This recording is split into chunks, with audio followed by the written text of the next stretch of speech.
He was lying on the bed in ITU with wires everywhere, tubes in all different places, lots of machines next to him doing everything for him basically, and they said that he'd got multi-organ failure, he'd got pneumonia, and some obviously coming from some sort of infection. To be honest, I didn't really know much about sepsis, but all the staff were really good on ITU. They explained Lee's situation. And one of the consultants, Mr. Sykes, came and spoke to me and explained that he was really, really ill and they weren't sure how long he was going to survive. They said he probably had about 10% chance of survival. And if he could even get through the night, you know, that was something. Well, I actually thought then he was dying, which he was. So obviously I was really upset about it. Because I'd felt really stressed, you know, I had really bad back. And Alison, one of the intensive care nurses, was rubbing me back, you know, just for some comfort really. So she thought about me as well, I suppose, not just Lee, her patient, you know, which is, it does matter, yeah. And I always remember that.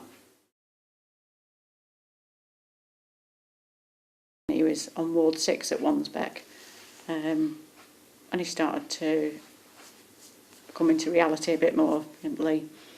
And we were told one day by one of the plastic surgeons that he'd do his best with his feet. He'd probably need some skin grafts, but at the end of the day, if he had to, he might have to amputate below the knee. And that was a massive shock to us both, because we never thought about amputation at all. But I'm so glad I was there with Lee at the time.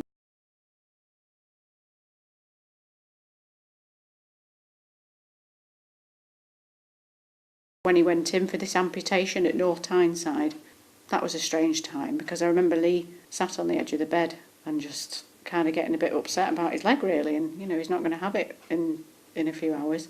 We were quite worried at the time that they might take the wrong one away. Going to draw this arrow on the right leg, you know. So I was just really there as support for Lee. You know, obviously I was upset inside, but, you know, I just tried to keep him happy, really. So the day I went to see Lee after his amputation, I'm getting a bit upset. So he was just sat in bed, really, with obviously one leg in a bandaged up where he'd had the amputation. So obviously Lee was very emotional, you know, and it was quite a shock to see him like that, to see somebody with a big part of your body missing, really. Well, it did change a lot our life, because financially it was a massive impact as well. So there's that worry. There was that worry for Lee as well, because I think he thought he wasn't being the man out earning the money, you know.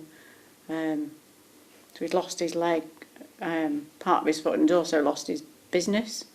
I think I was obviously caring to Lee, you know, and doing what I could for him, but then when you've got to deal with other things as well, I feel bad, because a lot of the time I was quite impatient, I suppose, really. But he was just glad to be at home, and I was pleased to have him at home. I think it was the first time he went out, was me, Lee and Samuel went to the park, and so of course Lee was in this wheelchair, which he hated, and he just had to sit and look at Samuel on the park, and that was so upsetting, because he just wanted to play with him. So eventually he got this prosthetic leg. It was just great to have him walking about, you know. It was like I'd got Lee back again. Samuel was actually really caring, you know. Like when Lee was in hospital, and if I was upset at home, Samuel would always come up to me and be saying, "It's all right, you know, it's all right, Mummy," and hold my hand or put his arm round me. Samuel was great support, you know. But I think it's more recently that Samuel's shown how it probably affected him, because he's always quite protective of Lee. He said he felt sad about Daddy's leg. Sad but happy, because, you know, he was able to stay alive because he got rid of the leg. You could see there was a good side to it. I think more recently it's hit Lee a lot over the last,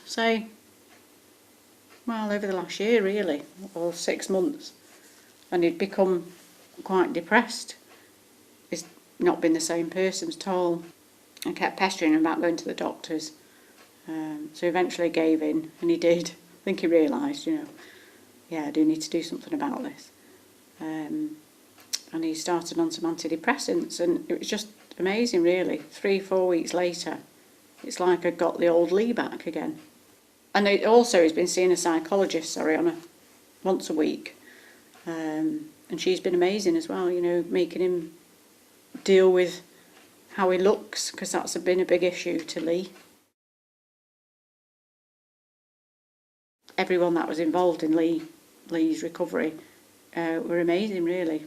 Intensive care are amazing staff, just the one-to-one care that they gave him.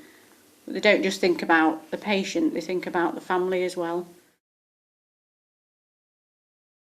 I think life now is getting to be really good again, actually, at last, It's been a few years, but we're happy. Lee's getting the right treatment from really good people. We're like the old couple in the old family again, yeah, at last.